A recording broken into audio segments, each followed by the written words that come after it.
hosts. Okay, so very good. Ready? Okay. Well, good morning, everyone. I want to welcome all of you to the Animas County Board of County Commissioners. Regular meeting today is May 20th. Wow, going by real fast. And it is now 9 a.m. and we call this meeting to order. Please rise for an invocation by Commissioner Tony Haas. Dear Lord, thank you for a new day and the much needed moisture. Grant us the inner strength to face life's challenges with unwavering courage and resilience. Help us find solace in times of difficulty and empower us to overcome any obstacles that come our way. Lift all burdens from our hearts and guide us towards healing. Amen. Representative Winter, would you please lead us on the Pledge of Allegiance? Yes, sir. I pledge allegiance to the flag of the United States of America and to the republic for which it stands, one nation under God, indivisible, with liberty and justice for all. Thank you. Roll call, Mr. Dorncamp. Commissioner Hess? Here. Commissioner Lopez? I am here. Thank you. Commissioner Lucero is absent this morning. And so, approval of the agenda, Mr. Dorncamp, do you have any changes to the agenda? No changes, Commissioner. Thank you, sir. I will entertain a motion to approve the agenda. Move to approve the agenda. And I will second that. And today, as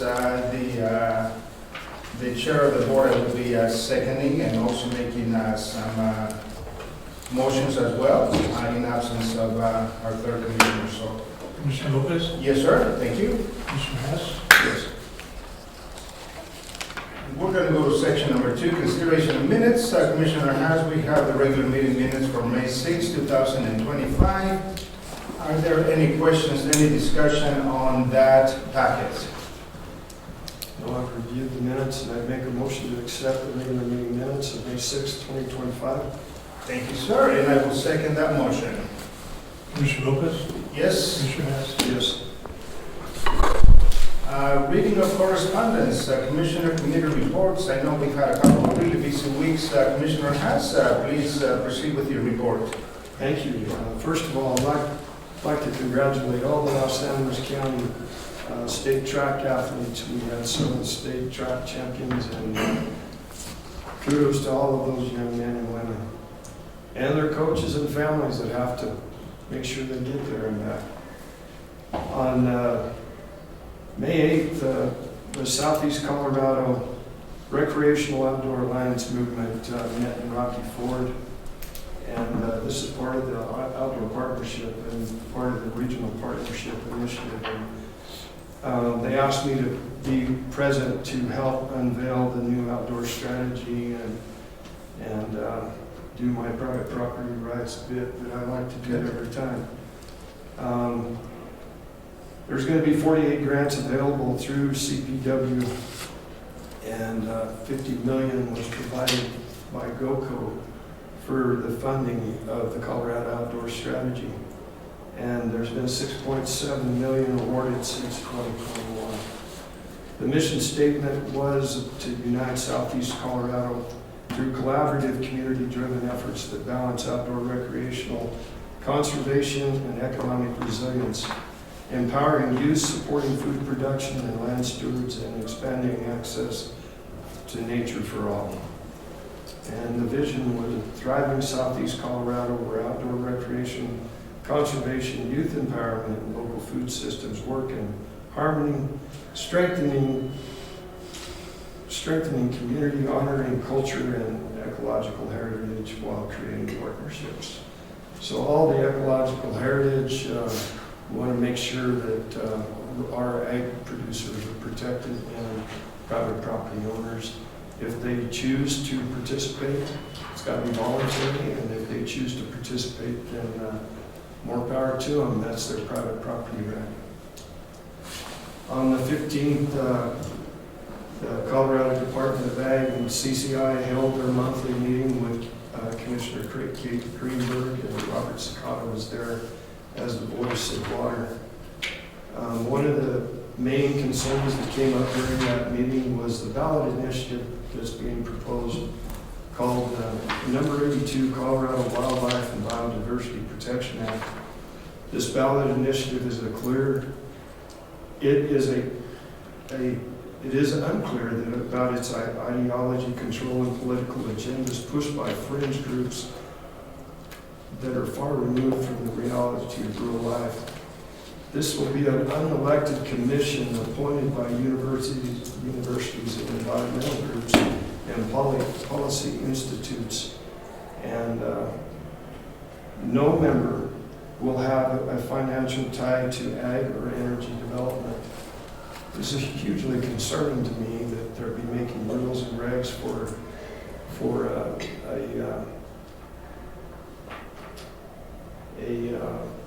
private property owners. and their projects on their properties. They're making rules and regs without them having any input. That's very concerning. This group will have enforcement authority over power to inspect private property and conduct investigations and issue subpoenas and refer landowners for prosecution by the Attorney General. They'll also be able to identify different mammals, and this is CPW's realm, and they're tasked with this, but they'll be able to identify these animals and mammals and bugs and et cetera, and put them on an endangered species list. And that would, then they could make the requirements that to this rancher, you can't operate in this area of Section 31, for instance, because of this four-legged mouse with 5 eyes or whatever. And you'll know, or anyway, it's very concerning, this ballot initiative. And the next item on my agenda was our Action Colorado had a meeting, which I'm vice chair of, and we decided to pursue this actively now, get in front of it instead of behind it, and because we know how detrimental this will be to ag and also for our gas and oil production, any kind of mineral development. It's very concerning.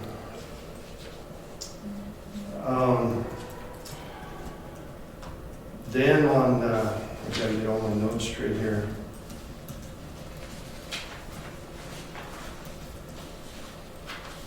The PWP had a State of the River update on the 14th of May. Julie Knudsen gave an in-depth update on all the river projects that PWP has been involved with.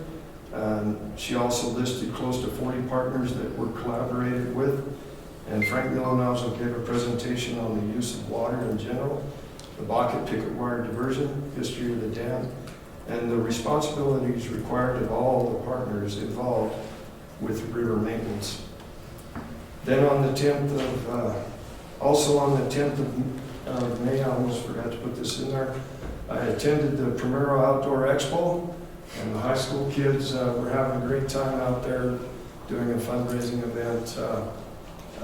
It was mostly had to do with water. There was a dunking booth, and there was some educational booths, and it was great to see those kids, high school kids, having fun and kind of having a release after being cooped up all these months.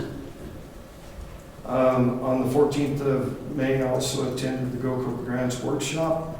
We were informed it's going to be a very competitive year for grants. Cash flows of 25% will be required.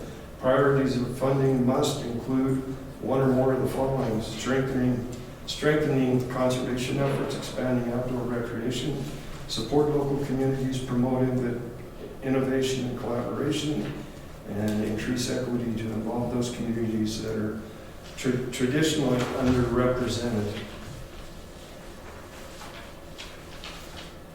And during our CDA meeting, there was one other thing that was highly concerning to me, and I wasn't going to bring it up, but I'm going to anyway. It was brought up that the DNR director, Dan Gibbs, is considering Nicole Ross Marino as the new state land board director to oversee 2.8 million surface acres in Colorado and 4 million mineral estate acres. The official appointment is on June 11th in Denver. The state land boards leases their trust lands for agriculture, commercial real estate. ecosystem services, mining and oil, energy development, and recreation, with the funding going toward, and a lot of these state lands, this funding goes to our schools. The largest duty of the State Land Board is to support future generations of ag. Ross Marino is currently the governor's advisor for the Wildlife, Ag, and Rural Economic Development. She is affiliated with the Rewilding Institute and the Rewilding Leadership Council, and founded the Southern Plains Land Trust, in which she is executive director and also the wildlife program director for Wild Earth Guardians. This effort has purchased contiguous agriculture acres, and the land has been turned into private wildlife game preserves that house lions and tigers and bears and exotic antelope and etc.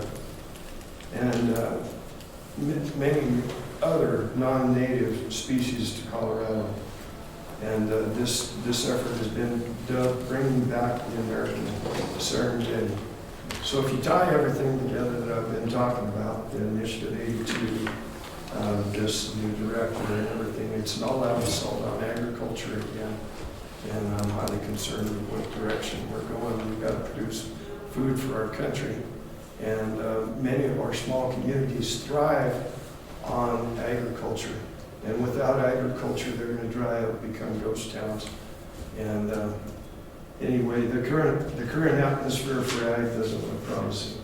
That's my report, sir. Thank you, sir. And I know we have Representative Winter here with us, which will give us an update later on all the impact that this ballot initiative could have. Definitely we see it. The San Luis County alone produces, just on beef alone, between $43 and $50 million of revenue to the county, not adding all the other farm ag product that goes out into the market. So counties like Los Animas County could be at the mercy of appointed individuals that are living in the Metroplex, not knowing exactly what's happening in rural Colorado, making the rules and regulations by which we have to adhere to.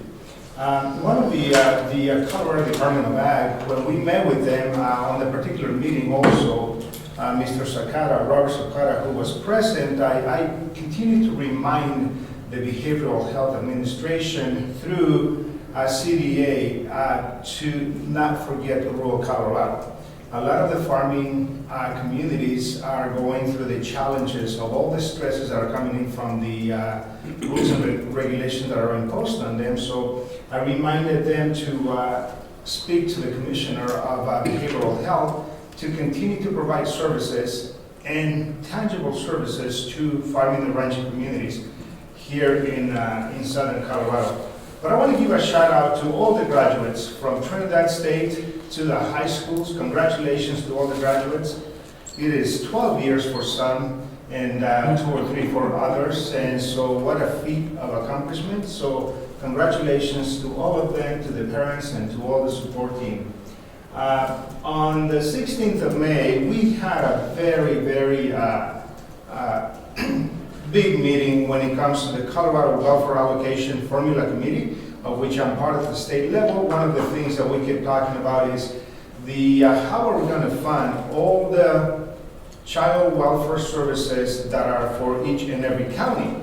The state of Colorado, as we know, is in a very financially distressful position right now. They're, depending on the day that you ask, but it's roughly either $1 billion or slightly over $1 billion in deficits. So a lot of the programs are going to be suffering, and one of the challenges that we're going to be having as counties is having to pick up those services. Well, a county can only do so much. When the money runs out, I don't know that it would be proper for a county commission to go ask the community, hey, by the way, you owe the county so much to continue to fund these services. So we're going to keep an eye on these. But the primary objective of the CWAC, the Child Welfare Allocation Committee, is to find a model, which we discussed 4 of them on last Friday. And there was a formula that we have been working on. One of the things that all county commissioners were going to be doing, all 64 counties are going to be voting on June 2nd at the Colorado Counties Inc. conference, and one of the things that we have is how do we appropriate dollars and create the least amount of harm to all counties. So that's going to be one of the things that we're going to be working on. We have 4 different models that we're going to be considering, and those, of course, have a lot of the mechanics of where the money goes, who gets funding, who doesn't. So that is very, very important. One of the other items, the Southeast Colorado Regional Council on the Opioid Settlement Funds, we continue to have meetings. We are awarding RFPs for education, for treatment, for so many things for families that are impacted with the opioid epidemic. So we have all that information on the San Animas County website, so I encourage any and all of you to go look into that. And let me close with a little bit of a laughter, if you will. The day that we went to Primero Outdoor Recreation, I was leaving and Commissioner Tony Haas was driving up, so he sends me a text and says, hey, come back so I can dunk you, and I said, maybe each other on the back end. But what a great opportunity for students to go and have activities and enjoy, de-stress, and finish on a strong leg. So that's going to be my report today, and we're going to be attending the Colorado Counties Inc. Conference, state conference. Representative, you're more than welcome to swing by.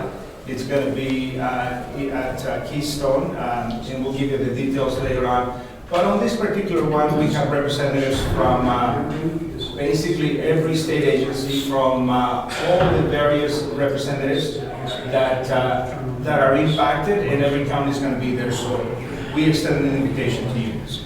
And what I actually said was, if you can get him to come back, you can, for $1, you got 3 tickets, you know, so you could throw 3 balls at the donkey booth. I'll buy $25 worth. And he wouldn't come back. So, elected officials update. Does anyone, I know Assessor Amaro is in the room and she probably has a couple of updates for us.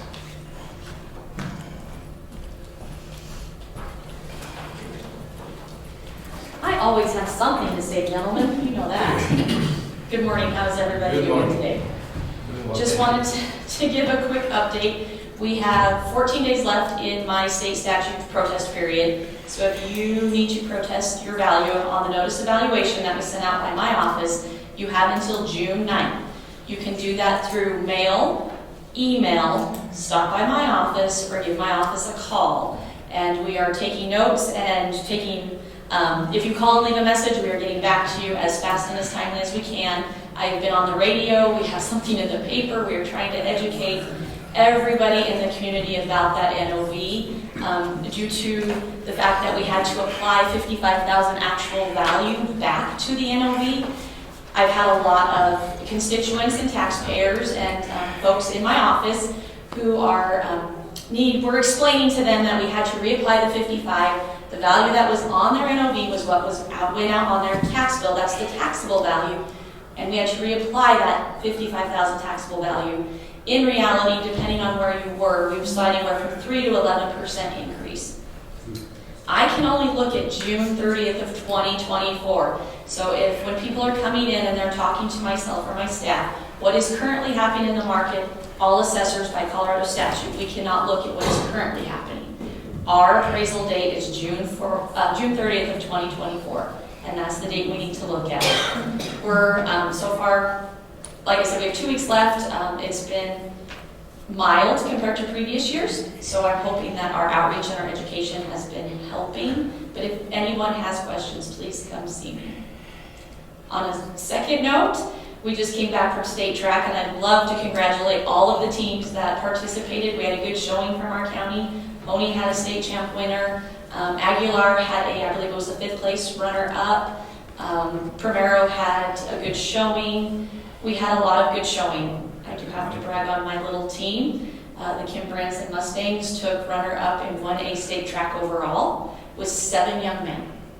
We competed, we were 8 points behind the number 1 team that took the entire meet for 1A, and they had close to 18 gentlemen running on their team. So I have to say those 7 young men have a lot of heart and grit, and I'm very, very proud of them. Congratulations to them. Thank you. Thank you. Any questions?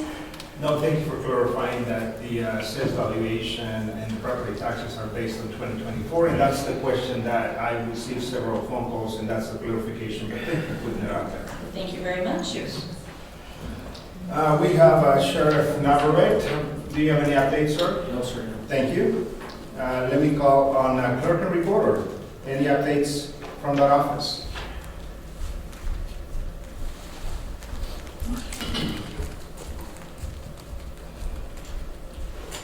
Good morning. Good morning. So I have a couple, real quick. First, I know we're meeting this afternoon in regards to the consideration of our vendor, but I also wanted to just kind of give everyone's a heads up. We are planning on a mock election the second week of June. We are going to be putting it together. We'll be having judges. We'll be going through the whole process, and we are going to air it. And this way, people can watch the process and see exactly how the elections work from the very beginning to the end. So I'll have more details in the next couple weeks. But Very good. also, we are placing another large order for some more election equipment.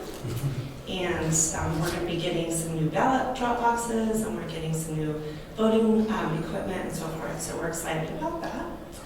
And what's the last thing? I have a couple of things for you guys. And then I do want to congratulate, of course, all of the graduates from Animas County. Am I missing anything, Isabel? I think that's pretty much it. Is that it? I think that's it for right now. Thank Just a you. heads up for everybody. Thank you. Thank you. All right. Appreciate all Thanks. that. Yes. County Treasurer. District Attorney. And County Coroner. You're in line. We're going to go now. It is with great pleasure that we introduce State Representative for House District 47, Mr. Ty Winter, to give us updates, do a presentation on what happened throughout the legislative session. 110 days, I believe, is what these elected officials go through, but they're grinding. I happened to be at the Capitol one morning at 6:30, and we met there, and I think you went on till midnight, so there's a pretty long day. So Representative Winter, welcome. Thank you. You can either place, and we want to welcome you and thank you for the work that you do on behalf of House District 47. Thank you all very much. If you don't mind if I get organized, we're going to have water after this. Morning, everybody. Thank you for being here. Glad you're here to hear the legislative updates as well, and I'm glad that everybody that's listening online will kind of get to hear the state of the state. So I'll start out with, you hit a lot of points that are ultra important. Agriculture is under attack. Rural Colorado is under attack. As we see the budget shortfall that we saw this year of $1.2 billion, they have to pull the money from somewhere. And unfortunately, a lot of it is getting pulled to the Front Range from agri-center communities. It makes it hard as I travel throughout the district to talk to people. Private property rights are scarcely under attack. Rep. McCormick ran House Bill 1332, which sets up part of this commission. One thing I do want to report that we were able to get fixed was we were able to get some members of agriculture that will be appointed on this and some members of oil and gas, because the state trust lands are supposed to put back into the communities, which is state. And that's what's been really hard to watch, is because as they've got rid of oil and gas, we watched them try to dink and dunk to fill these holes. They passed a bill this year on severance tax and how they're going to use that. Of course, the coal impacted communities bill passed this year from the Office of Just Transition, which I like to call it the Office of Unjust Transition, because they come in, they kill your industry, and then they tell you how you should move forward. And that isn't what that working group was supposed to be. That working group was supposed to listen to the community and move forward from there. So you're 100% spot on when you're talking about agriculture and oil and gas production. They've phased oil and gas production out. What makes it really hard is we saw the $1.2 billion budget fall. What's even scarier is next year is going to be worse. They swept all the cash funds. So any little bit of money like you have, if you have $10 in this bank account, or you dig through the seat cushions for 50 cents, that money's gone now. So they use that money to balance the budget on top of severance tax money, which is oil and gas money. And the state has used swept severance tax money for the last 3 years that I've been there to balance the budget. And as we kill oil and gas production in this state, where are they going to get the money from? DNR is like 92% funded from severance tax. So what makes it really hard is we've seen the state become very anti-business. And actually, the governor had a meeting with the business community last week, and the Colorado Chamber come out and said the legislation that has been passed in this state over the last 10 years has either killed business, it's running business out of the state, and business don't want to come into the state. For the first time since I've been there, we've seen union members come and protest against legislation that is being run on clean air quality, because it isn't that we don't want clean air and clean water and green grass and blue skies. It's you have to balance that with how you keep the populace. It's sustainability. So you can't cut the throat of the golden calf and bleed it out and then keep asking for money, because at some point that don't balance, and I think that's what we've seen at the state. The other thing is the amount of programs that we fund and some of the places that we put our money. I've said this numerous times, we do not have a revenue problem in the state of Colorado. We have a priority problem. We are putting our money in places that we should not. The commissioners talked about some of the healthcare stuff. So we had our staff, I don't talk about federal issues very much at all, because not many federal issues have anything to do with state issues. I get emails asking about DOGE and emails asking about what am I going to do with Qatar. I'm a state representative. I'm going to be honest with you, once I walk out of the Capitol and take my name badge off, nobody knows who the hell I am anyway. So when we talk about federal issues, it doesn't really pertain to the state of Colorado, except for what made it really hard this year is after the November election, there was a direct pushback by the state capitol. And this year, we literally took $4 million of your tax dollars and set them aside. So as this state thumbs their nose at the federal administration, they have that $4 million for legal fees to fight the federal administration. Now we have Coloradans that are having to choose between heat in the home and meat on the table. We have Coloradans that are literally, I hear them, they're digging through their seat cushions and their cars and their couches to get gas money to get to work. And we are setting $4 million aside to thumb our nose at the federal government. To me, that just doesn't add up at all. Another thing is we talk about Medicaid. So this year, this is the one federal issue that is affecting Colorado and people need to know about. It's the immigration issue. My second year there, when we saw the flood of immigrants come into this state, they broke Denver Health. Went in for services. Well, when there's no cash coming in and there's no insurance to pay, they literally cleaned the stock out of their hospital.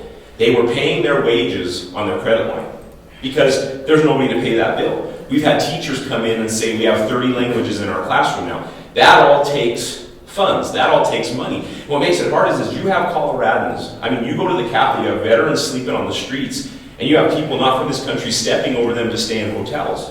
Right now, we had our staff, once you hit your 40s, you need cheaters. We had our staff come in, and for the fiscal year 2024-2025, there will be $544 million spent on immigrants coming into this state.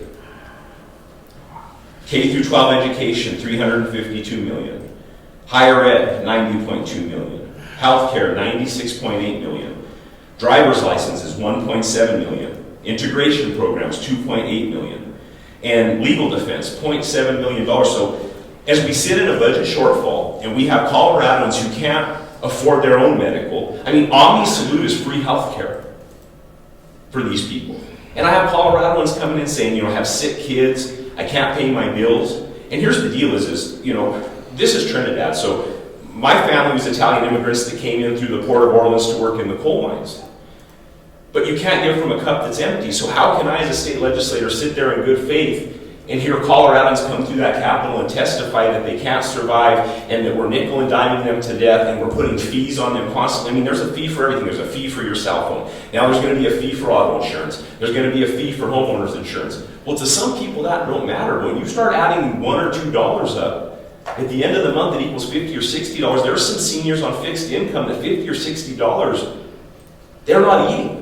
And then here's the deal is the greatest nation on earth, which we take everybody's poor, sick, tired, and hungry, but when you can't take care of your own and you're cutting the people of Colorado's throat, that makes it really hard as a state legislator. When I go up there and I see people in my community, you know how much we need in this community? $544 million. So I just wanted to bring awareness to that because I think the problem is, and I have no problem saying this, I think that both parties have used this issue as a fundraising issue and as an issue to keep us divided, and also they've used it as an issue for good news instead of solving the problem. Now, there's nothing that we can do on the state level. This is a federal fix. But everybody needs to put down their swords and fix this problem because Coloradans are suffering. I think we need to reform the immigration process, make it more fair, make it to where people can actually afford to do it. But we need to look at these things because you can't give from a cup that's empty. And $544 million would go a long way to help the taxpayers of Colorado and help alleviate some of the pressures on our local communities. And I wanted to start with that because I think there's some misconception because I've been getting emails and have people calling, well, you know, the federal delegation is doing this. What are you going to do as a state representative, or what are your county commissioners going to do? The question you need to ask is the bill sponsors that are running these bills, that are passing this money, that are taking the money out of your pocket and giving it to people that may have unfortunate circumstances. But I can't live as your state representative and not say that I'm not going to stand up and say the people of Colorado at this point, I'm going to choose the people of Colorado before I choose anybody else. And if we would get rid of the regulations on oil and gas, and if we'd start our coal mining again in the state, which we would do it cleaner than anybody else, and if we'd fire up CF&I, and if we would have a better business climate, this state could take care of itself and these people. But as you see a state legislature in Denver that have had a super majority now for 10 years, look at what they've done to the state. Look at the statistics on crime. Now they're saying crime's going down. Well, sure, when you get rid of crime off the books, it's going to go down. I mean, we had a representative this year run a child rape bill that failed, to stiffen penalties on people that rape children, all because of political and partisanship, because they did not like the bill sponsor of that bill. This is ridiculous. So I think what people need to do is especially in the state of Colorado, I'm not saying you don't pay attention to what goes on at the federal government. You need to start paying attention to what's going on in your backyard, in your own state, and with your elected officials that are going into the Capitol. Because they've made for 10 years now, they've had the keys to the car, and they've been drunk driving that car. Now the state's unsafe. We're broke, and that isn't partisan politics. This is just facts. One thing about me is I am a registered Republican and I run as a Republican, but I represent Republicans, independents, and Democrats all the same. And I go up there with that mindset. So when I'm talking to you now, I want to make it very clear, this is not a partisan pitch to you. I am giving you the down and dirty of what is happening at the state capitol, what it's done to this state, and unfortunately somebody's got to hold the sandals at the end of the day. And that's for you all to find out. So I just wanted to start with that because the state of the state is really tough. Next year's going to be worse, and everybody needs to buckle down. Perfect example, Arc Valley Medical Center had to close their OB ward.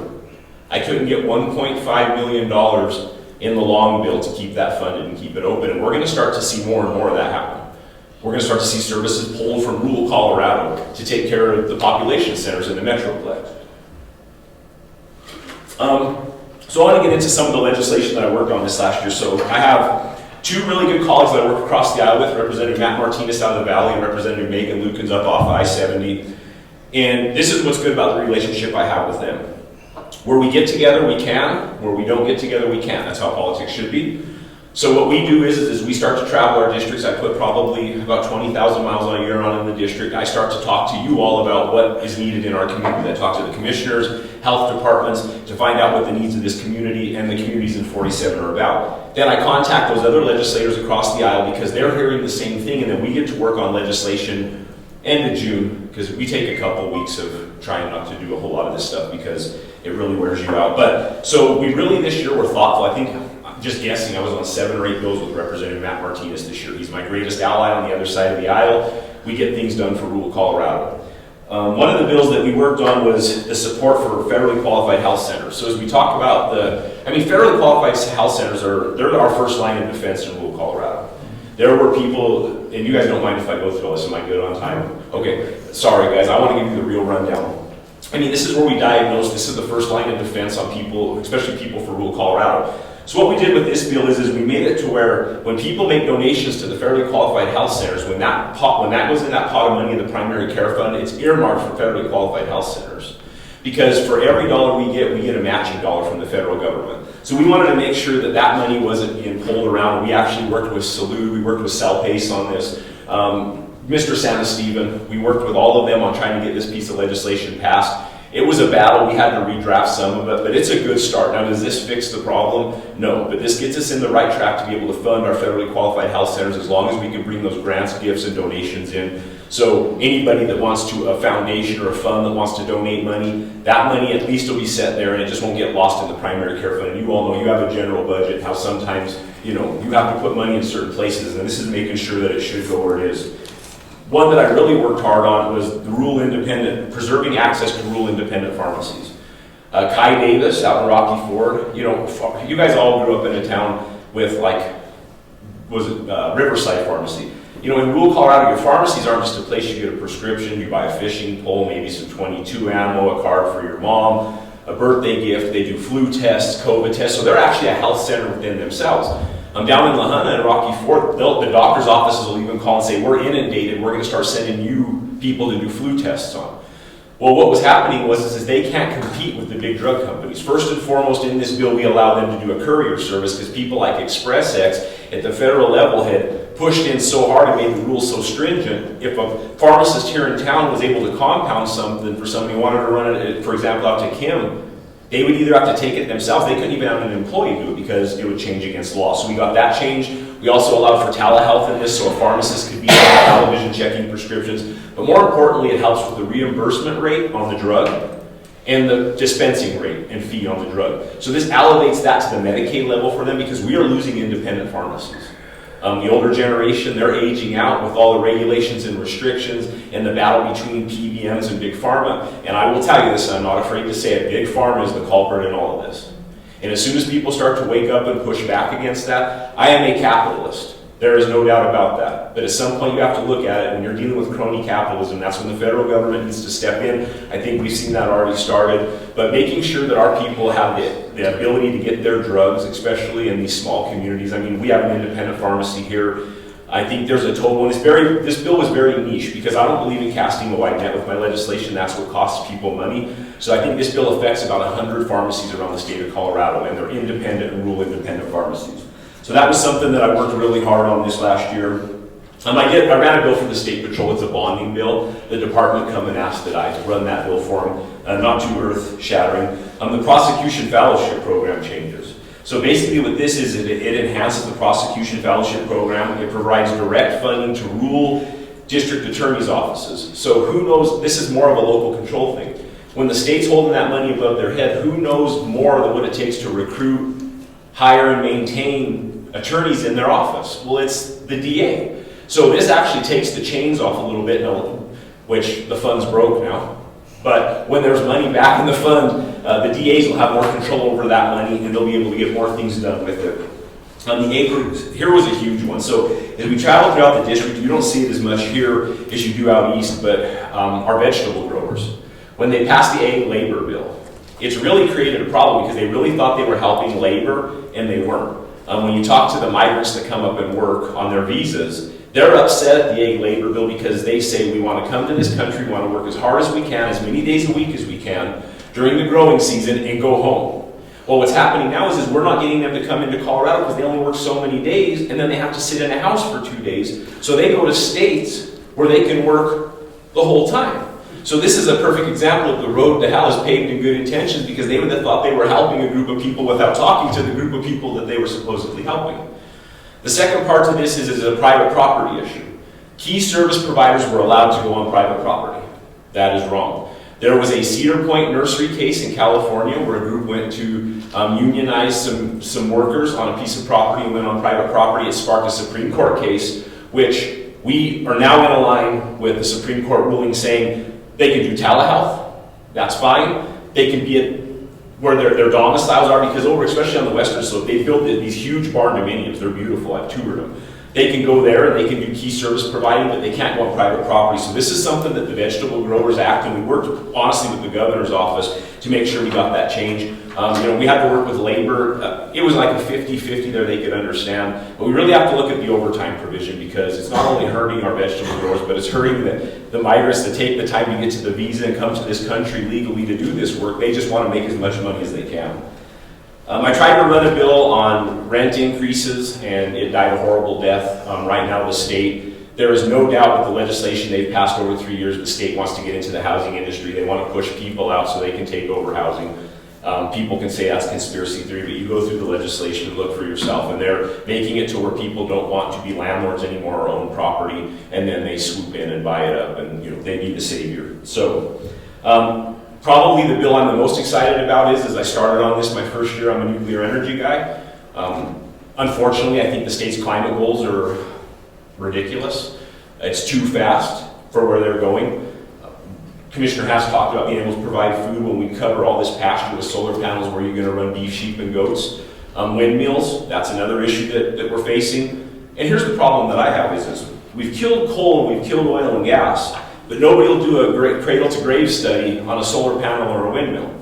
So you tell me, we mine the coal here and we send it to China, and then China makes the windmills and the solar panels. Now, unless China's on another planet, that's pollution on the world that we live in now, which we could do it cleaner in America. Let's not kid each other. We can make steel and burn coal cleaner than anywhere in the world. China and India are putting on coal-fired power plants in about one a month, 1 or 2 a month. So we mine the coal here, which is part of the carbon footprint. We put it on a ship, we ship it overseas, they create the solar panel, windmill, they put coal into the atmosphere, then we bring it back on a ship, and then we put it on a semi, and then we take it out to the field, and then we put it up. Well, if you can prove to me that the carbon footprint outweighs the economy of Colorado of producing its own coal, mining its own, or making its own steel, and bringing out its own oil and gas, then I would have that conversation. But nobody's been able to tell me that yet. So as we slit the throat of our industries in this state, we're looking at this come in. Does it make a difference? Well, I can't fix any of that. I'm in the minority. So what I figured is we need base load power. You will not get base load power from wind and solar alone. We know we live in southern Colorado, the wind does blow, the sun does come out, but at the end of the day, I want to make sure that we're safe. So myself and Representative Alex Valdez, you talk about the 2 strangest bedfellows on a piece of legislation, a rural Republican from House District 47, and Representative Valdez, who's an inner city Democrat, who's a climate, he's a big climate guy. We got together, what we did was we added nuclear energy to the clean energy resources, and this also goes with federal law. So there was a bill passed that put nuclear energy and green energy, and it just wasn't going to work for us. So what we did is we reclassified it to clean energy for the federal thing. But what's really important about this, and this is something that, I always say this is my home county should think about, is we made it to where the taxing setup is the same as severance tax for oil and gas. So if one of these plants does show up in this county, they'll be able to claim severance tax. 300 to 400 good-paying blue-collar jobs, $60,000 a year. And these micro-reactors and these small modular reactors, they're safe. People, unfortunately, we did some polling data, and the generation that really don't like nuclear is the generation that had to hide under their desks. They're just freaked out by it. The Mile Island, Chernobyl, it spooks some people, but we're looking at a whole different type of nuclear energy. These plants go underground. They're about the size of a Walmart and its parking lot. That's the footprint. It can happen. And we're going to start to see that because I think that, some of my friends across the aisle that have pushed some of these climate goals, they're starting to see that wind and solar can't get it done, and they're really starting to change the needle on nuclear energy. I think myself and Representative Valdez are going to look at maybe a permitting bill next year. That way, if people actually want to start these plants, they can put them in the ground. Another big thing is we don't even know if we're going to have to build some of these plants because as AI starts to kick up and data centers start to be built, these companies come right in and say, hey, we want to put an AI or data center in your community and we'll build a nuclear power plant. So, that's where we're going with everything. Sorry, guys. Now, some of the questions we had actually Colorado at our summit, we had an energy summit. One of the big questions that continually is asked about nuclear is how much water is it going to use? Now, like at Kinmer, it hardly uses any water. So right now there's a lot of whole new technology. So there's a thing called molten salts, and Gates created this. They're actually using the Terra plant in Wyoming, and it's a molten salt. Now they still use some water, but it's nothing compared to what they used to. And I think that's why rural Colorado could take a deep breath. Number one, they don't take a massive amount of property by eminent domain. Number two, the water use is probably a quarter, if that. But they use molten salts, and what that also does is it protects the rods. So if the rods overheat and they drop them in the molten salts, this actually it encrusts around the rods. So it's also a preventionary measure. And then as well, there's air-cooled towers now. They've come out with air-cooled technology. Here's what's crazy is GE developed all the nuclear that it's in France. We didn't deploy it in America. They deployed it in France, and they've been using it forever. They're building a rail car at the rail safety yard in Pueblo to transport nuclear material. Right now, when they have spent rods, they're cutting them down and reusing them in thorium reactors. And what's crazy about a thorium reactor is it's spinning nuclear waste out of existence. So people that say it isn't clean, we're getting there to where the technology is. That brings up something else I want to bring up is I believe with that becomes responsibility. Last year I voted for one of the rail safety bills. I was the only Republican in the state legislature to vote for it. This year I was one of 3, because if I'm going to want to deploy this in my communities, I'm going to make sure the material gets hauled around safe, and I'm not going to let partisan politics get in the middle of that. And I'm going to make sure that I voted for rail safety. So that was important to me. I did a rate tariff bill that's really going to help Pueblo. Black Hills Energy, the governor, just signed it yesterday. Basically what happened is Pueblo put a rate tariff on their businesses that come in, how much kilowatts they could sell them. We've changed that to where they can go to the PUC, ask for a higher adjusted rate. And what we've seen is people panic, but when you bring big companies and businesses into your community and you sell them a bunch of energy, it drives down the costs for the everyday consumer. So that's really important for Pueblo. And like I said, all of this legislation, just so you all know, as I travel throughout the district, I try to dink and dunk legislation that hits one thing or the other. There's a lot of Republicans or Democrats that go up and they just work on education, they just work on healthcare. I try to do a little bit of everything. I don't want to be that, the one-trick pony that goes up there and just works on one issue. PUC membership, myself and Rep Martinez, we haven't had a representative out of Pueblo in 100 years. I don't think we've had a representative out of southeastern Colorado sit on the PUC. I think it's 65 or 70 years. We asked for a more equitable spreading out of that. We asked to add some more seats. The budget wouldn't allow it this year. And the best thing that ever happened to us is we had somebody testify that said that there was nobody in rural Colorado smart enough to be on the PUC, which really upset a lot of people and pushed this bill farther than we thought it was going to get, to the point where they didn't know what was going to happen, if it was going to make it across the line, and they were going to have to fund it. So I'm really excited that next year that's a prospect that will actually have a voice at the state when it comes to the Public Utility Commission.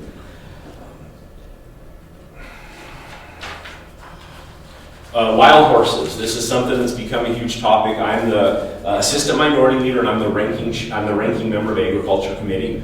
And I was approached to work on this wild horse bill this last summer. What it comes down to is wild horses. They're beautiful, they're part of the state, but what we're seeing is they're not very well taken care of, they're overpopulated, they're inbreeding. So what this bill is looking at immune contraceptives, where they're going to dart these horses and sterilize them. Where this is important to agriculture is these horses compete with grazing lands.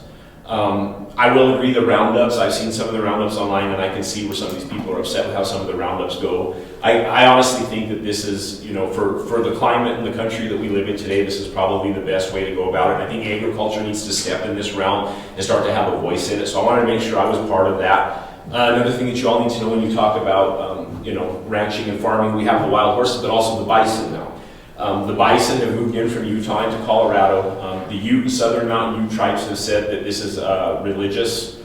There hasn't been a buffalo across the border, and they don't know how long. Now the state is going to start regulating them like they do elk, deer. At some point, you can bet your bottom dollar that there will be a ballot initiative to reintroduce bison in the state of Colorado, which goes back to what Commissioner Hass was talking about, how they want to take down basically all the barbed wire, take all the cattle off the land and just put it back to nature. Something that people should definitely keep an eye on, because I think that that's something that we could see roll through this state, unfortunately.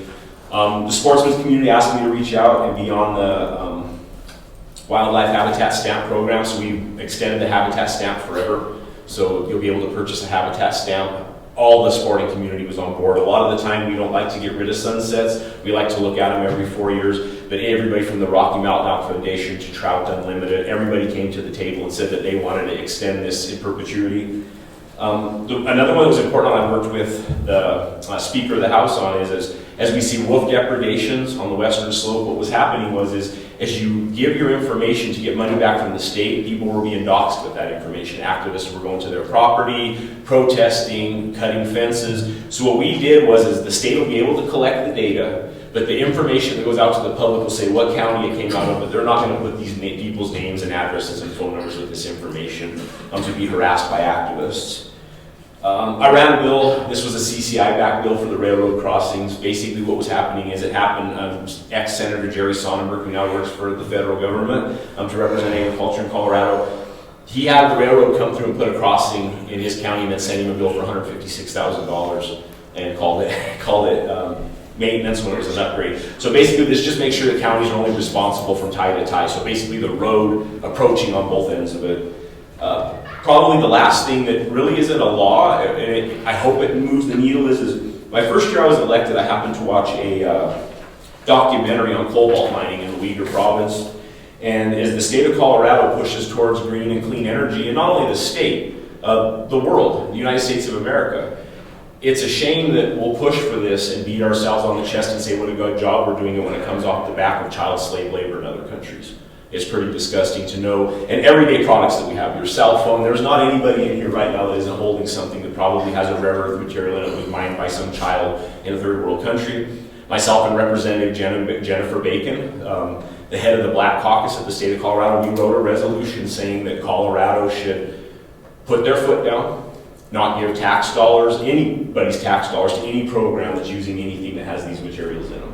So we really worked hard on that, and it made it through unanimous. So hopefully some of these products that we're buying in and bringing into the state can actually use some economic development money and create these things themselves, because although it does feel good to have a clean earth, it doesn't feel good to do it on the backs of kids, especially in other countries.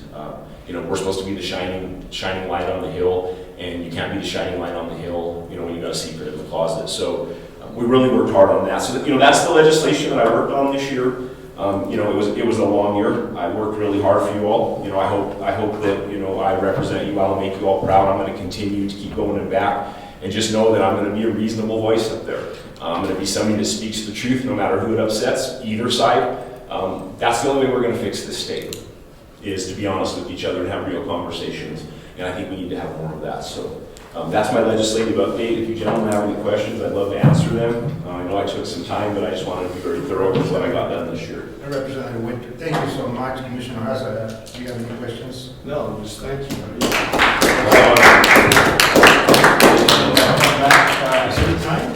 Welcome and thank you for that report. I appreciate it. We are now going to call on Mrs. Jennifer Redling of Three Peaks Dog Run to present the annual report. Do we have her online? I don't see you, sir.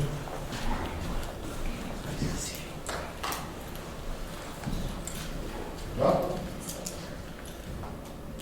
hearing that Ms. Redling is not online, we need to do a follow-up on that, Mr. Garland County, because she does have to give us an update on what's happening. There was some conditions attached to the approval of that particular permit.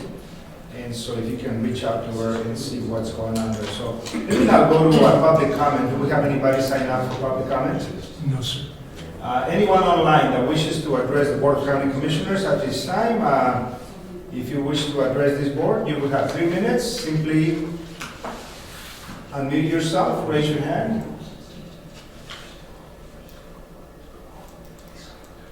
Seeing none, we're going to move all the way down now to Section 9, consideration of 25C 003 Courthouse Xeriscape RFQ. Mr. Gorenkamp. Commissioner, before you for your consideration is 25-C 003, our courthouse Xeriscape project. We had 2 submittals, one from Mountain Aspect for $160,094, guaranteed maximum price, and then EGD Construction, and they submitted a ton of materials since they were not experts, I should say, in that field.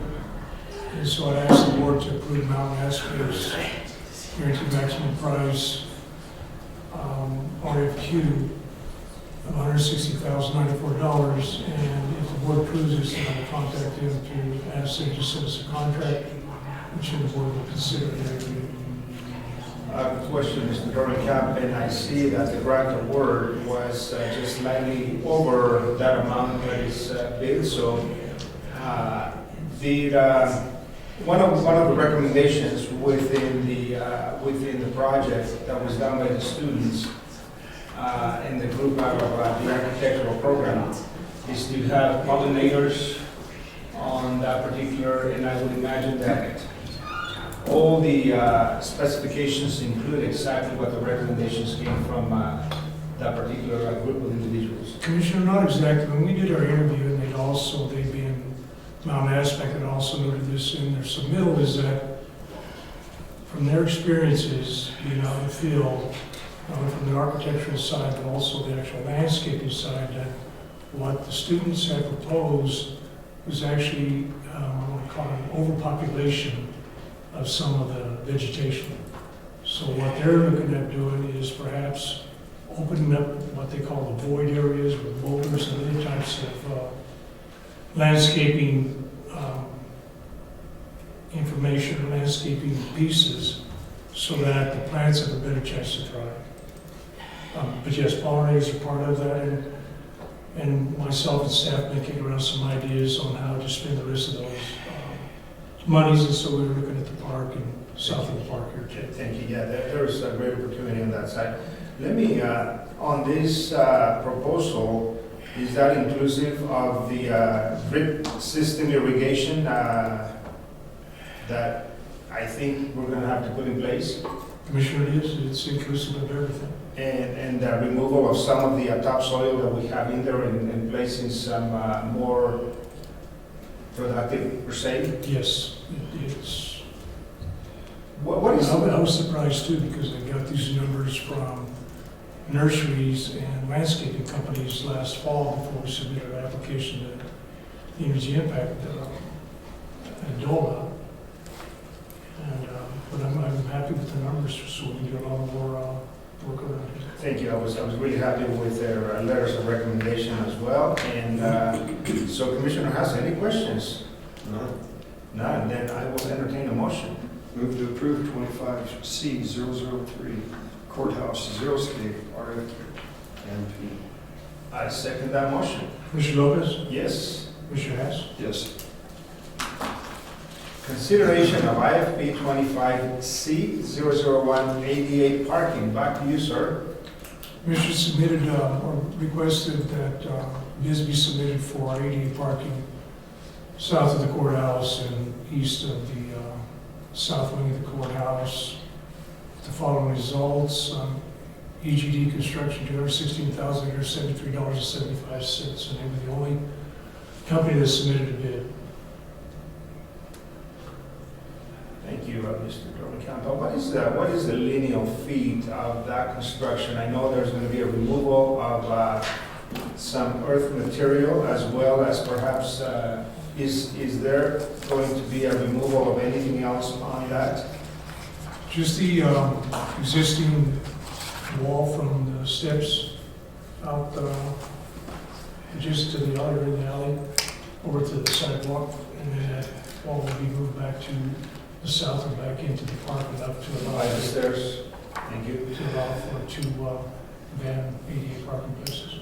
And we're only aware of one drainage that comes through there, correct? Because I'm worried about possibly getting into something like we did. Discovering something. Commissioner, I have no doubt there's going to be some surprises. Jimmy Hoffa. About that. And so let me ask the question about funding. And he said yes, that's because they can put all the projects together. We budgeted enough. Very good.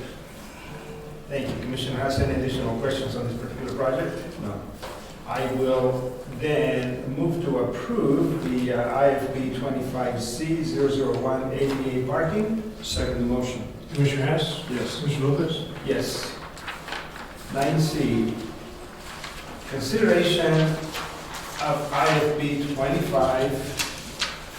25-074 asphalt paving for segments of County Road 13.0, Pico Wire and 31.9 Wet Canyon. Mr. Dormicamp.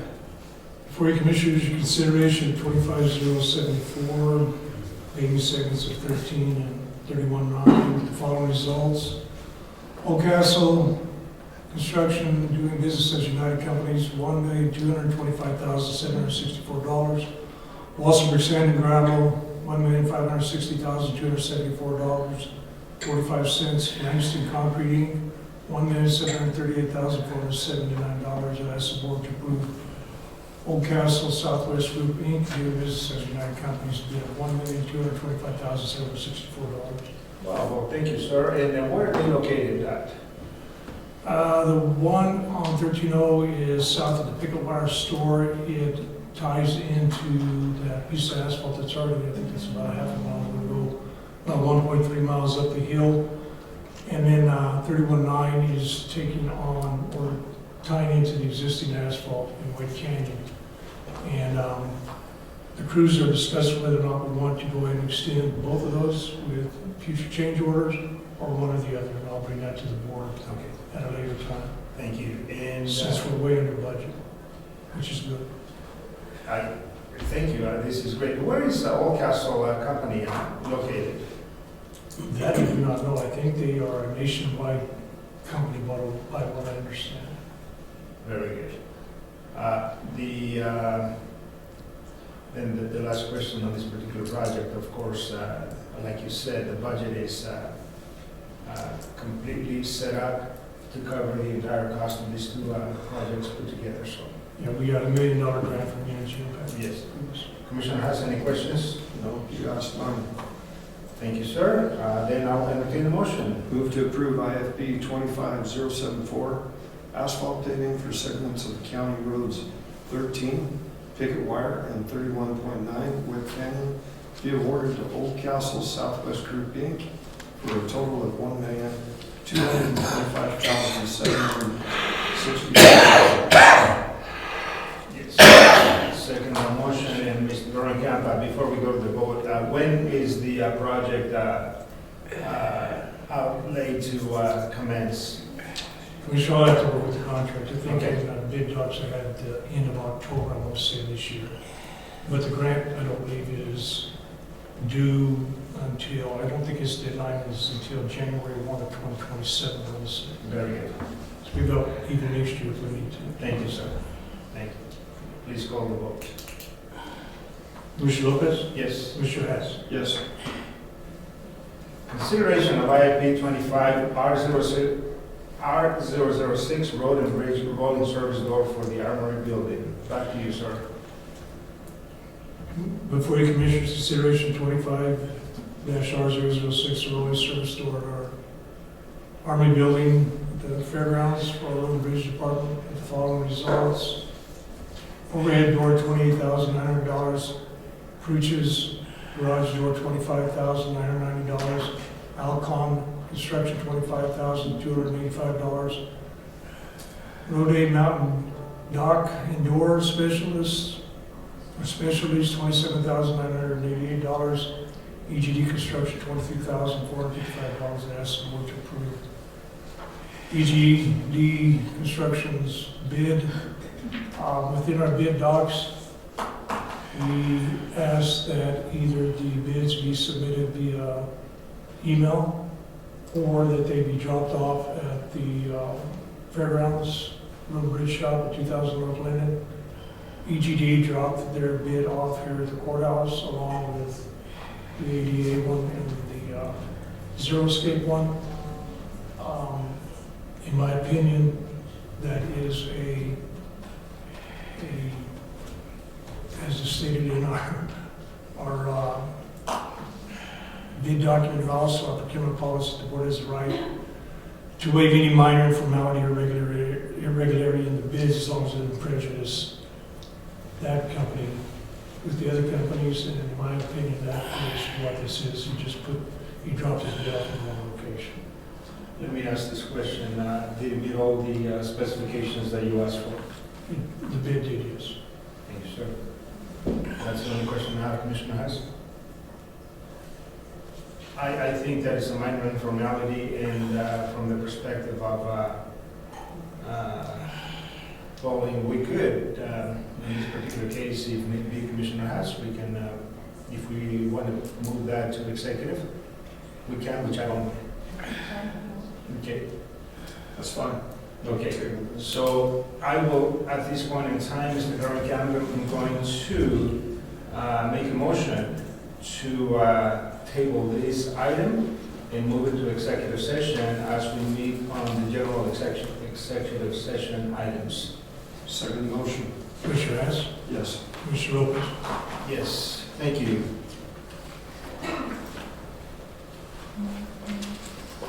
Okay, 90, consideration of resolution 25022, appointing the Board of County Commissioners as the Weed Advisory Board.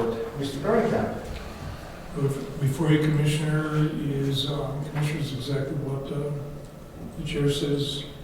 Resolution 25-022 on the board is the weed advisory board for Los Animas County.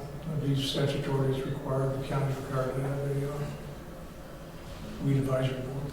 And Administrative Assistant Paul Lucero sent out letters and other solicitations for interested parties and received one back in 2023 that just never came to fruition, so we're at this point. And by the way, the CDA made an announcement, Kate Greenberg, last week, that any noxious weed funding that was coming from the state is going to face tremendous reduction on funding. So we need to be ready to, a lot of the funds that we were investing and appropriating to this particular program may have to come from the county, as the state is going to pull back on some of the appropriations. Did I understand that correctly, sir? You do. Yes. Thank you. Any other questions for Mr. Dorncamp? None? Then I will move to approve the resolution 25022 appointing the Board of County Commissioners as the Weed Advisory Board. Noxious weeds. It's a resolution, yes. Mr. Dorncamp? Resolution 25-022, resolution appointing the Los Animas County Board of County Commissioners as a noxious weed advisory board and rescinding all prior weed advisory board appointments. Whereas, pursuant to the Colorado Noxious Weed Act 35-5.5-101 et sec, CRS counties are required to manage noxious weeds within their jurisdiction. Whereas 35-5.5-107 1 imprint CRS authorizes the Board of County Commissioners to appoint a local advisory board to advise the county on the development and implementation of noxious weed management plan. Whereas 35-5.5-107 print 2 imprint CRS further authorizes the Board of County Commissioners to designate itself to serve as the local advisory board. Whereas the Board of County Commissioners of Los Angeles County finds it is in the best interest of the county to act as its own weed advisory board, to streamline planning and the decision-making related to the control and management of noxious weeds within the county. And whereas any previous appointed weed advisory board is no longer necessary, and the county desires to formally dissolve and render null and void any prior appointments to such board. Now therefore be resolved by the Board of County Commissioners of Los Angeles County, Colorado, as follows. 1. Appointment as advisory board, the Board of County Commissioners hereby designates itself to serve as the weed advisory board for Los Angeles County pursuant to 35-5.5-107 print 2 imprint CRS. 2. Notification of previous board, any previously appointed Los Angeles County weed advisory board, and all prior appointments of individuals to such board are hereby rescinded, and said board is declared null and void as of the adoption of this resolution. 3. Effective date, this resolution shall take effect immediately upon its adoption. On motion made to second affirmative vote, this resolution was adopted this 20th day of May 2025 by order of the Board of County Commissioners of Los Angeles County, followed by your signature lines. Thank you, sir. It is now the moment that I'll make that motion once again. Motion to approve resolution 25022 appointing the Board of County Commissioners as the Noxious Weed Advisory Board. And before I second that, I want to say that we're really fortunate here in this county that Commissioner Lucero was our weed advisory person for 20-some years. So unlike a lot of other counties, we will have a professional on the board that understands our Class A weeds, noxious weeds. So with that, I'll second the motion. Commissioner Hess? Yes. Commissioner Lopez? Yes. Ed, 9F, consideration of resolution 25. Take a drink of water. 023, adoption of county weed plan. Back to you, Mr. Dorncamp, and please read that resolution. Resolution 25-023, resolution of the Board of County Commissioners of Los Angeles County, Colorado, adopting a new noxious weed management plan and repealing any prior plan.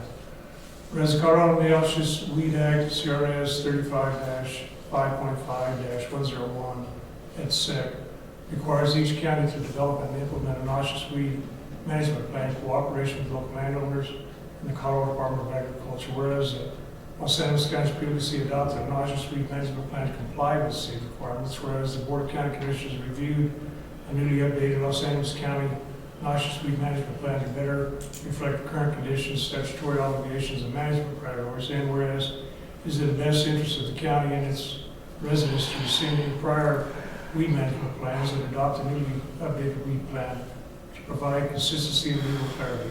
Now therefore be resolved by the Board of County Commissioners of Los Angeles County, Colorado. 1, the 2025 Los Angeles County noxious weed management plan is hereby adopted and shall be effective as of the date of this resolution attached here to as Exhibit A. 2, any and all previous weed management plans adopted by Los Angeles County are hereby repealed and declared null and void. 3, the board shall continue to act as the weed advisory board as established by Resolution 25-022. 4, a copy of the newly adopted weed plan shall be kept on file in the county planning office and be made available to the public. 5, this resolution shall be immediately transmitted to the Colorado Department of Agriculture as notification of adoption in accordance with CRS 35-5.5-107.6 input. Our motion made to second third of vote this resolution was adopted as 28th of May, 2025, Board of County Commissioners, Los Angeles County, Colorado, followed by your signature. Thank you. Commissioner Hess, any questions? None. I'll entertain a motion. Move to approve Resolution 25-023, adoption of the county weed plan. Second the motion. Commissioner Lopez? Yes. Commissioner Hatch? Yes.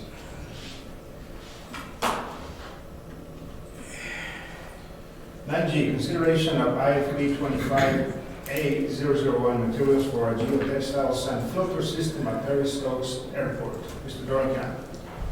Commissioner, for your consideration is item 25A001, materials for a geotextile sand filter system at Perry Stokes Airport. As the board's aware, we're having to modify our septic system out of the airport. With the following results: Valley Precast, $29,915.22. It includes a $1,062.96 rental lifting device to lift the tanks off of the delivery truck. And in Front Range, they didn't include as many items as Valley Precast. Front Range's bid was $13,067. To compare apples to apples, those materials that Front Range submitted a bid for and the like materials that Valley Precast submitted a bid for, Valley Precast would be $12,256.30 versus Front Range's $13,067. So I ask the board to approve Valley Precast total bid of $29,915.22. There are some items that our engineers say that we are going to need in addition to what Valley Precast is able to supply. And my thoughts were if it's permissible with the board to just solicit local feedback or prices. I did include all of our local vendors in this bid, and I'm sure that some of the devices that we're going to be installing out there, like an Elgin model, I'd never heard of one of those until I started looking through a new design on septic system, which is what this is. This is a different way of treating on-site waste. Thank you. Questions, Commissioner Hess? No, my question you just answered. Thank you. And of course, the dollar amount is appropriated, budgeted. We do have 50,000 in there. Thank you. Thank you so much. No other questions. I am going to make a motion to approve IB 25A001 materials for a geotextile sand filter system at Perry Stokes Airport. Second motion. Commissioner Hess, Yes. Commissioner Lopez. Yes.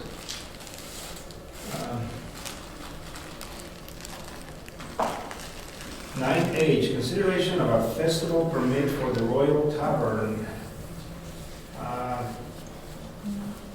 Council?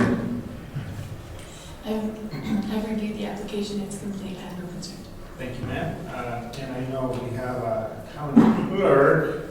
I would imagine that all the requirements as well, since has already been reviewed by council. There is no questions. Thank you. Commissioner Haas, any questions? Nope. I will entertain a motion. Move to approve the festival permit for the Royal Tavern. I second that motion. Commissioner Lopez, Yes. Commissioner Hess. Yes.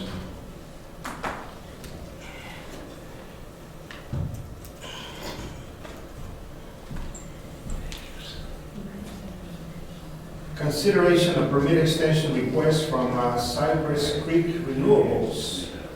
Outline Solar SUP 2023-003. Mr. Dorrington. For your commissioners, for your consideration, is an extension request from Cypress Creek Renewables. Their Elk Run Solar Project, SUP 2023-003. And planning director Sean Rowan is in chambers, maybe you can comment on this. Yes. Good morning, Good sir. morning, Commissioners. How are you guys today? Doing well, thank you. Good, good, good. So I do have two representatives here from Cypress Creek Energy. They submitted their letter for an extension on their permit, or for their SUP.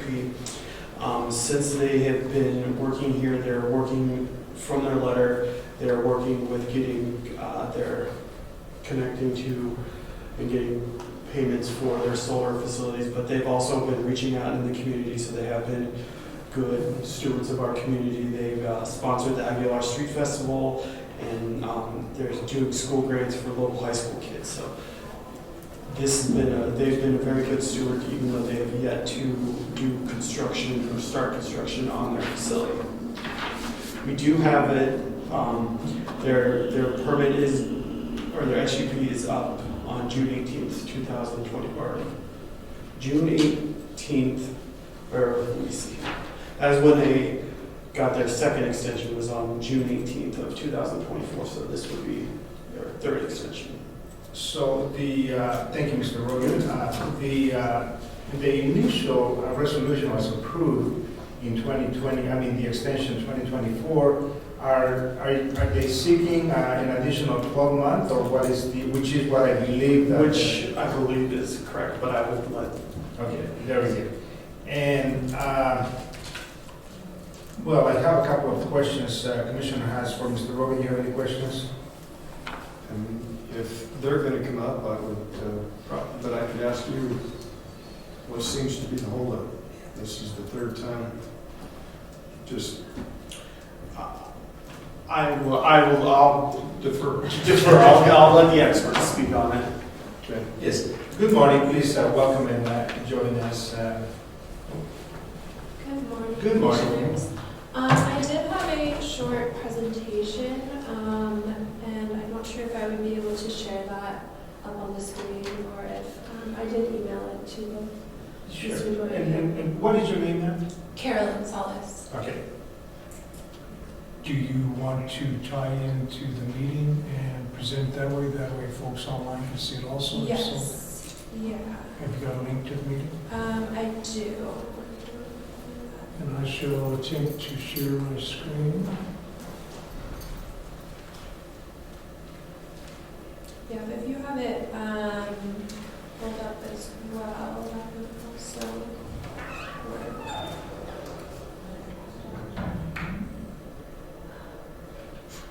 Excuse me, Ms. Salas, when you speak, could you speak a little more closely to the microphone or a little bit? Yes, yes, of course. Thank you.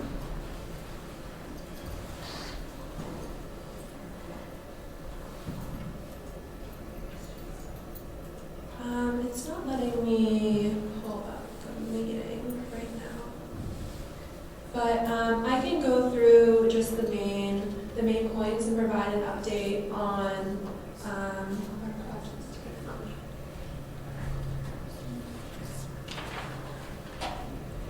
When did you send that to me? Just about an hour ago or so. I'm not sure if you saw it come through.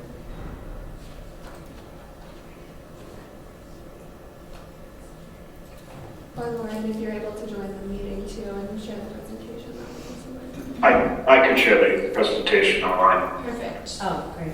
Great. So for the record, Ms. Gonzalez, we have the initial permit was approved in 2023. Yes. That correct. expire in 2024. Yes. June 2024, thereafter you sought another extension that expires this June of 2025. Correct. And now, I guess going back to the question the Commissioner has had, is you're asking for an additional 12-month extension, which would carry you to June of 2026. Yes, correct. Okay. Yes. And- Yeah, so this will be our second extension. We did our first extension back in 2024, correct? Very good. Okay. Yes, so thank you so much for your time today and for considering our permit extension request for Elk Run Solar. You can go ahead to the next slide. First, I'll show a brief snapshot of the team that's joining us today, both in person and on Zoom. We have a much larger, broader team that's working to advance this project at Cypress Creek every day. So next, just giving a brief refresher on an overview of Cypress Creek and our business model and our experience. So we're an independent power producer and a long-term owner and operator of solar and battery storage projects. We manage each project from development and design to construction, operations, and ultimately decommissioning. So this full life cycle approach reflects our long-term commitment to the communities where we operate and develop. So to date, we've developed over 12 gigawatts of solar across 22 states. We have over a decade of experience, so we built a strong industry reputation and a highly refined project development process. And then, so another couple slides forward, Peter, and that brings us to an update on the Elk Run Solar project here in Los Animas County and where we stand in the development process. So this project has completed many of the major development milestones, and we've progressed key areas over the past year. We've resolved the remaining interconnection affected system studies, and we've refined project cost estimates to determine energy pricing. We're finalizing our equipment assumptions, and I'm proud to say that we're planning to use solar panels and battery equipment that's manufactured here in the United States. We've continued to work toward resolving the outstanding mineral rights issues and have worked with legal counsels, Colorado agencies, and engineering experts to address the existing mineral rights. We also are working to market the project to a broad set of potential energy buyers, including utilities, electric cooperatives, power marketers, and corporate customers. So this is the final major milestone, securing an energy offtake agreement before we can move forward with funding transmission upgrades and ultimately begin construction of the project. We remain fully committed to moving this project forward and are excited about its future. So the next slide discusses the benefits of Elk Run Solar to the community. It's expected to bring significant benefits to Los Animas County during construction and operations. $15 million in tax revenue, hundreds of jobs during construction, and multiple full-time jobs during operations. The project will provide enough electricity to power tens of thousands of homes and offset other polluting energy sources. And then my last slide is regarding our work in the community over the past year and Cypress Creek's general philosophy to our good neighbor commitment. So we're committed to contributing positively to the communities where we develop and operate projects. Over the past year, we've worked to support causes important to the community, as Sean mentioned. We've sponsored local events. We've joined the local Chamber of Commerce, which we see as a key partner in identifying ways we can make a positive local impact moving forward. And we're especially proud to have expanded our scholarship program to Los Angeles County this year. We awarded scholarships to 2 college-bound seniors who were interested in pursuing careers in STEM fields, 1 student from Honey High School and 1 student from Branson High School.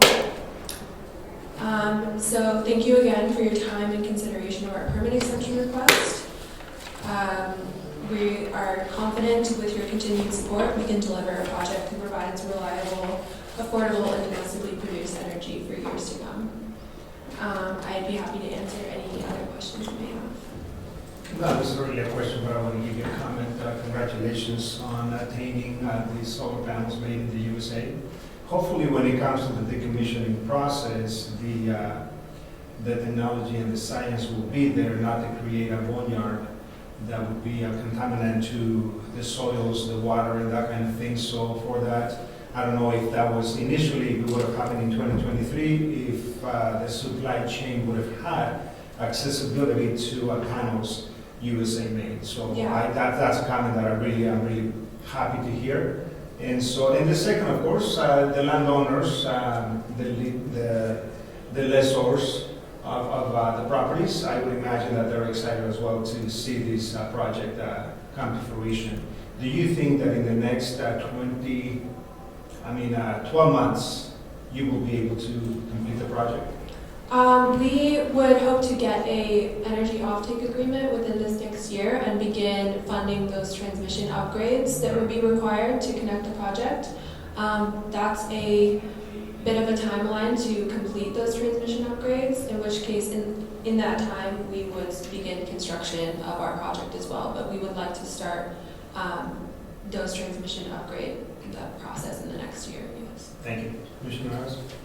In your presentation, you stated that one of the holdups was the delay, I'll put it that way, is due to outstanding building rights.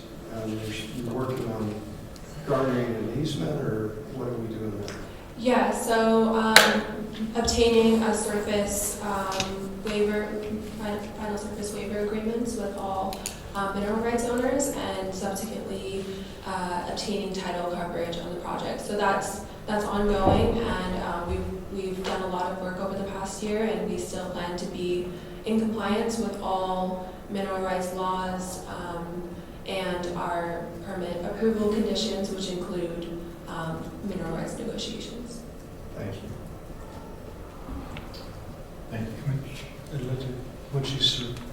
You are with the company, sir? When she's through, I'd like to make a comment. In your slides, it's showing that your interconnection utilities with Tri-State. Yes, that's correct. Then on the offtake is ongoing conversations with counterparties regarding energy contracting. Explain it a bit, please. Yeah, so we've had extensive conversations with Tri-State over the past several months, and we did participate in their resource solicitation process. So it depends on Tri-State's desire to contract our project, but if they are not the energy off-taker, then we would work with, we are working with other potential off-takers to buy the power. So it just depends on the off-taker appetite and the off-taker desire. And who owns the power line that the other solar fields in that area are tying into? I'm not sure about the other, I believe those are also Tri-State, but I am not, I would have to double check on those, but for our line, we're interconnecting to a Tri-State owned line. And then a different purchaser may purchase the power that you folks generate and remove it from the Tri-State line. So we're not looking at potentially another. Potentially, yeah, and if it goes to, for example, a co-op that is a member of Tri-State, then it would still stay on the Tri-State system, for example, San Isabel. But like I mentioned, it depends on their desire, if they can take the project, if they have a desire for the size of the project and where it is. And if you can't find anyone willing to purchase your generated energy, I guess we know what that answer is. That's certainly a issue that would hold up our project further. We have a lot of potential conversations conversations going on, as well as with data center developers where they might want to site a data center nearby. So we're pursuing all possible pathways and are very motivated to contract this project, but it is contingent on an energy contract. So to touch upon, excuse me for hogging the questions here. So kind of tagging on what Commissioner Haas said, then how aggressively folks be working with the, appears to be at least one mineral owner who is kind of not in agreement with what may be happening in that location. How motivated are you folks to working out that mineral agreement until you have the power sold? Yeah, we're doing everything we can to resolve that issue, and we've been in negotiations for a long time to resolve this mineral issue, and we've explored different pathways and are working closely with our landowner as he would have to consent to any alternative development that occurs on the site. So we would certainly be open to resolving the issue ahead of an energy contract agreement, and we have been pursuing that resolution. Thank you.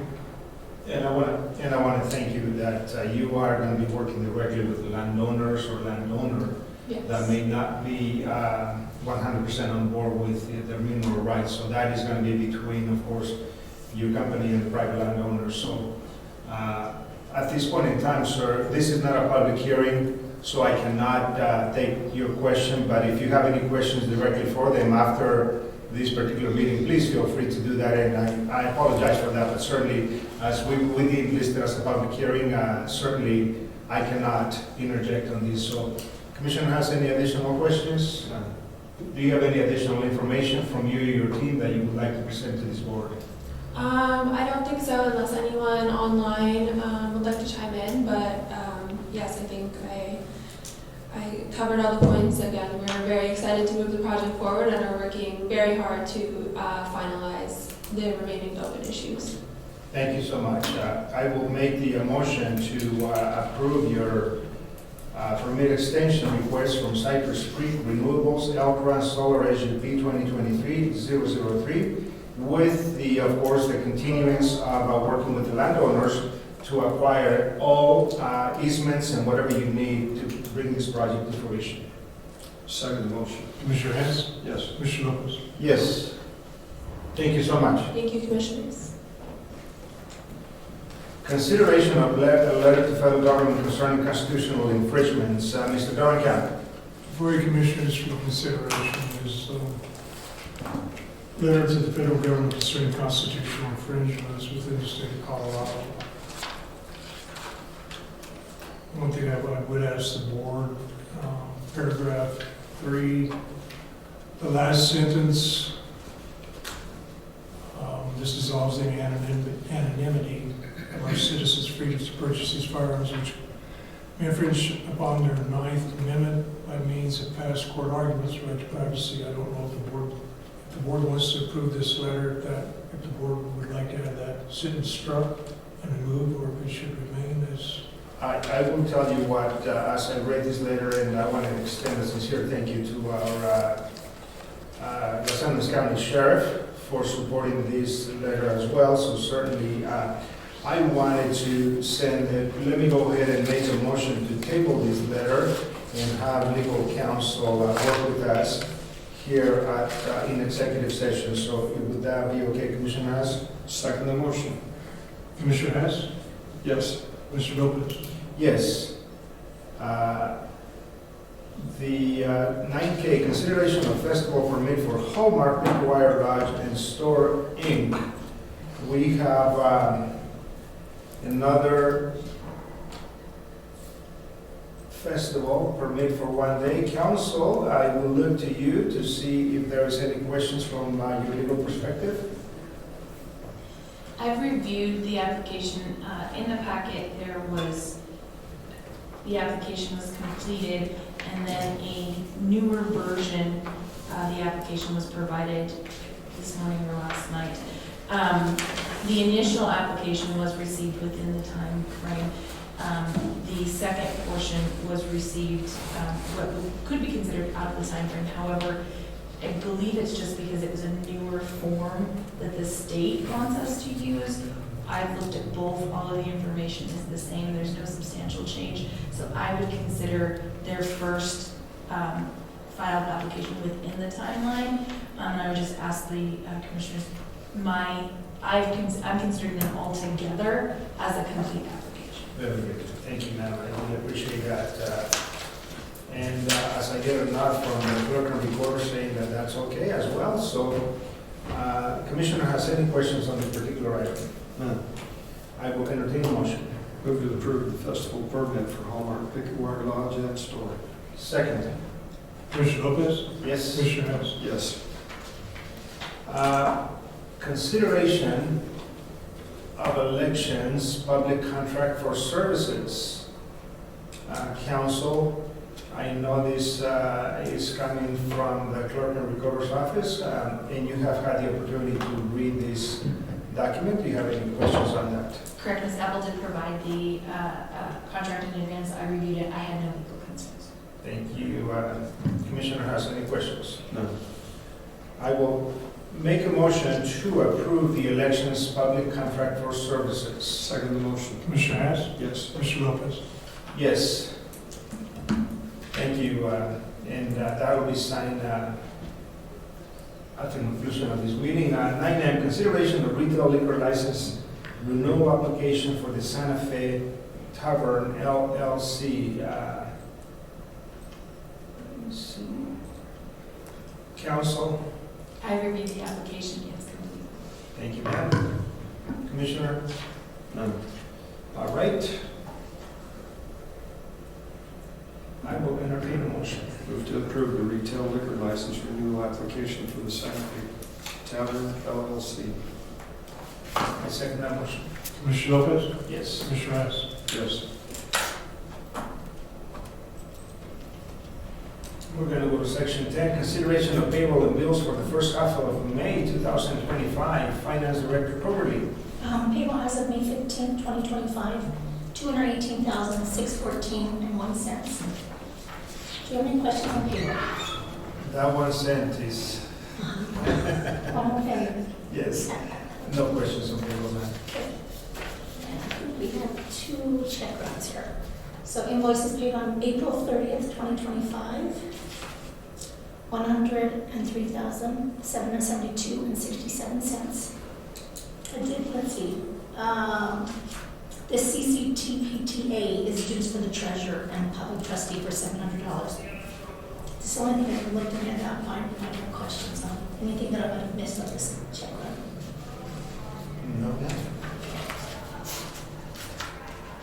Invoices paid on May 14th, $195,811.29. CCNC is the sheriff, and it's a membership fee for $200. And anything else, I think is just what we normally pay, unless you have questions on this as well. No questions. That's it. For that report, Commissioner has any questions? No. I will move to approve the payroll and bills for the first half of May 2025. Second the motion. Commissioner Hess? Yes. Commissioner Lopez? Yes. And now we're going to go to section 11, executive session. The board will meet under CRS 24642 for being confirmed with the county attorney for the purpose of receiving legal advice on specific legal questions.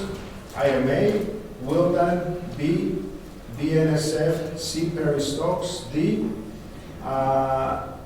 we moved consideration of a road and bridge rolling service door for the Armory building.